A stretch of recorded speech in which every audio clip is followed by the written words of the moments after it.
Bonjour! Dans cette nouvelle capsule vidéo de la page 9 de tes notes de cours, on va continuer des résolutions de problèmes par rapport aux variations de température. Ce qu'on avait vu à la dernière capsule vidéo, c'est qu'on avait fait des résolutions de problèmes pour la température et aussi des problèmes d'âge, qui sont des problèmes classiques qu'on va avoir avec les nombres négatifs. Donc, vers 17 h, la température était de moins 7 degrés Celsius. Quelle a été la variation de température s'il faisait moins 22 degrés Celsius à 22 heures? Donc, ça a passé de moins 7 à moins 22, je vais avoir la variation. Donc, si je cherche la variation,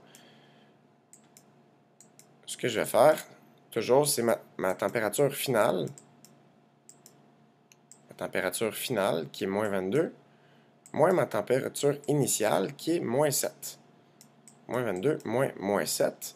Quand j'ai enlevé une dette, c'est comme ajouter de l'argent. Donc, moins 22 plus 7 dans ma méthode comptable. 22 de dette, 7 de gain. Quand j'ai un gain et une dette, ça s'annule. 22 moins 7 me donne 15. Donc, moins 15. Je vais vérifier avant d'écrire ma réponse si ça a du sens. Si ça passait de moins 7 à moins 22, ça a du sens. De moins 7 à moins 22, ça va avoir diminué de 15 degrés Celsius. Donc, la température a diminué de 15 degrés Celsius. Donc, la température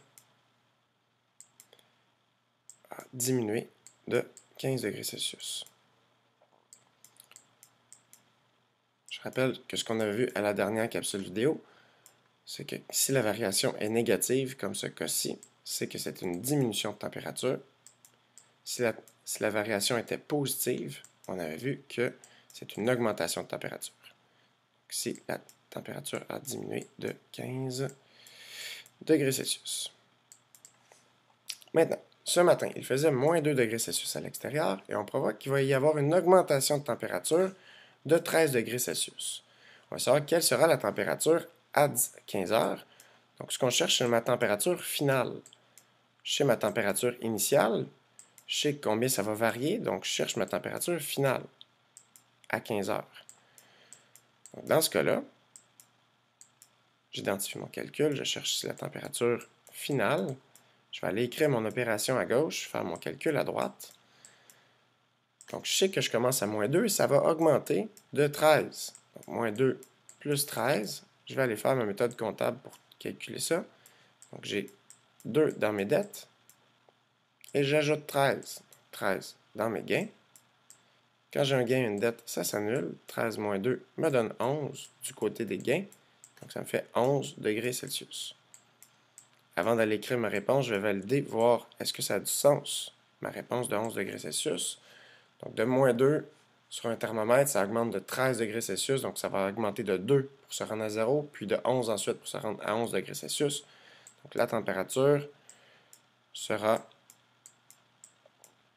de 11 degrés Celsius. On répond toujours par une courte phrase. Pour répondre à la question, ça nous permet de revenir et d'être sûr qu'on répond à la bonne question. Donc, la température sera de 11 degrés Celsius.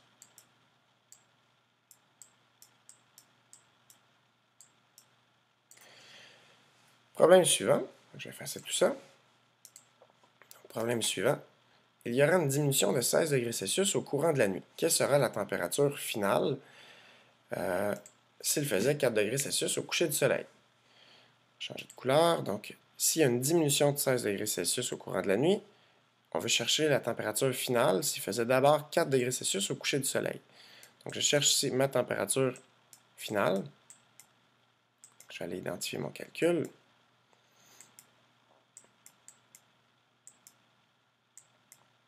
Pour trouver ma température finale, je sais c'était quoi ma température initiale.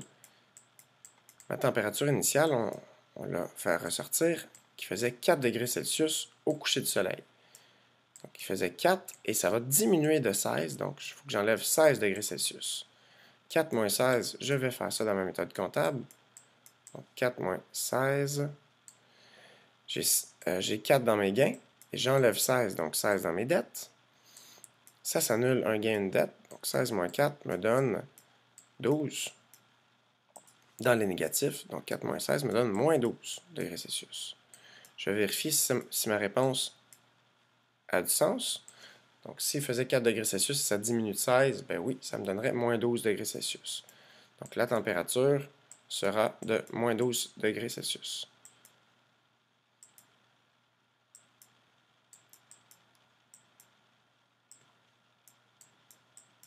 Température sera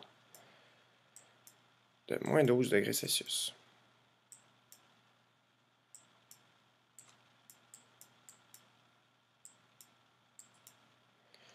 Parfait. Entre 8h et midi, il y a une augmentation de 5 degrés Celsius. Sachant qu'il faisait moins 15 degrés Celsius à midi, quelle est la température à 8h? Donc, moi, je cherche ici ma température à 8h. Donc, ça, c'est ma température initiale, ma température au départ. Et là, quand je cherche ma température initiale, je suis peut-être mieux de me faire un petit schéma pour bien comprendre ma situation, pour savoir quelle opération faire. Donc, on va aller faire un petit schéma avant de faire mon calcul. Donc, pour faire ma température initiale, je vais aller dire, j'ai ma température à 8h, j'ai ma température à midi.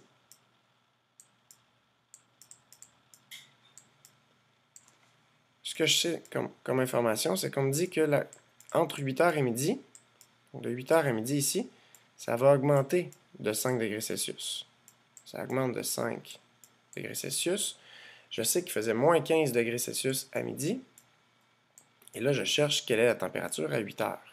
Donc, pour trouver ma température à 8h, si ça l'a augmenté de 5 et qu'il faisait moins 15, c'est qu'ici, il devait faire 5 de moins. Et là, ça augmente de 5 pour se faire à moins 15. Donc, de là à là, ici, je dois faire enlever 5 degrés. Donc, ce que je dois faire, c'est moins 15 degrés Celsius, moins 5. Moins 15, moins 5, je vais aller faire avec ma méthode comptable. Donc, moins 15, c'est 15 de dette. Et j'enlève 5, donc 5 de dette. Quand j'ai deux dettes ensemble, ça s'accumule. Ça me fait 20 de dette. Donc, c'est égal à moins 20 degrés Celsius. Je vais vérifier ce que ça a du sens. Ben, si il faisait moins 20 à 8 heures, ça augmente la température de 5 degrés Celsius. Ben oui, ça a de l'allure. La température était de moins 20 degrés Celsius. La température était de moins 20 degrés Celsius. Je n'écris toujours pas mieux avec mon crayon, mais je fais des gros efforts. Donc la température était de moins 20 degrés Celsius.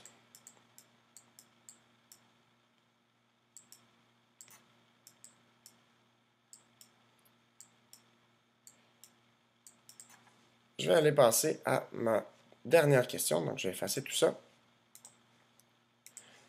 ma dernière question, cette nuit, il fera moins 23 degrés Celsius à l'extérieur. Ça correspond à une diminution de température de 16 degrés Celsius par rapport à la température actuelle. Et là, on cherche la température actuelle. Je vais aller identifier ce que je cherche. Ce que je vais aller calculer ici à ma première et ma seule étape, dans le fond, c'est ma température actuelle.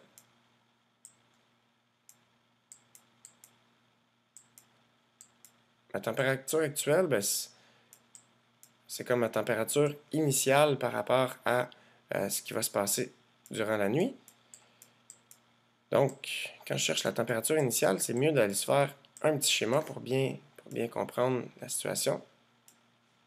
Donc, j'ai ici ma température cette nuit, je sais qu'il va faire moins 23. Actuellement, maintenant,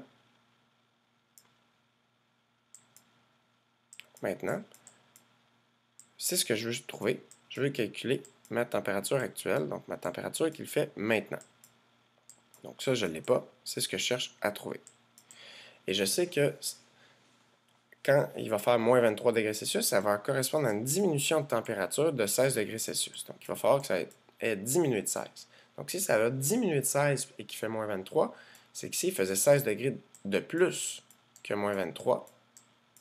Donc, pour aller calculer ma température actuelle, ben, je vais faire moins 23 plus 16.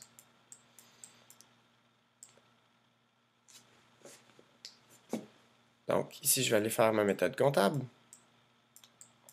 Moins 23 plus 16, c'est 23 dans les dettes. Et plus 16, 16 dans les gains. J'ai un gain et une dette, ça s'annule. 23 moins 16 me donne 7. 7 du côté des dettes, donc moins 7. Et là, je vais vérifier est-ce que ma réponse fait du sens. Donc, si maintenant il faisait moins 7 degrés Celsius et que ça diminue de 16 durant la nuit, ben oui, c'est normal, ça va descendre à moins 23 degrés Celsius. Donc, la température est de moins 7 degrés Celsius. La température est de